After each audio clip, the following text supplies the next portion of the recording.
বিকাশৰ ধামখুমীয়াত ৰৈ যোৱা এখন বিশেষ গাঁও আমগুৰিৰ বেলিমুখীয়া জাপিসজীয়া গাঁৱৰ পৰিৱেশ এয়া না ৰাস্তা হ'ল না দলং হ'ল আজিও এখন ওৱলি যোৱা বাঁহৰ দলঙেই একমাত্ৰ সাৰথি ৰাইজৰ বাৰিষা পানী আৰু খৰালি এনেদৰেই ৰাইজে দুৰ্ভোগ ভুগি আহিছে বছৰ বছৰ ধৰি কিন্তু নাই স্থানীয় জনপ্ৰতিনিধিৰ কোনো ভূমিকা ফলত প্ৰতিবাদৰ জৰিয়তে স্থানীয় প্ৰতিনিধি আৰু চৰকাৰৰ দৃষ্টি আকৰ্ষণ কৰিব বিচাৰিছে ৰাইজে আমি ডিকসু পঞ্চায়তৰ অন্তৰ্গত গৰিহাগৰ উন্নয়ন খণ্ডৰ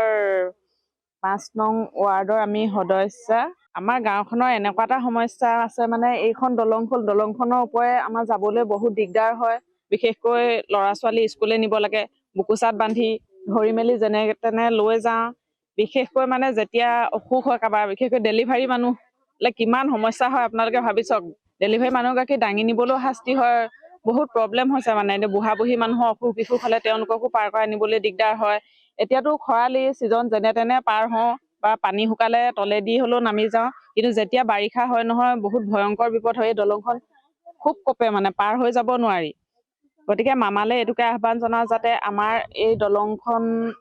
পকীকৰণৰ ব্যৱস্থা কৰি দিয়ে যিহেতু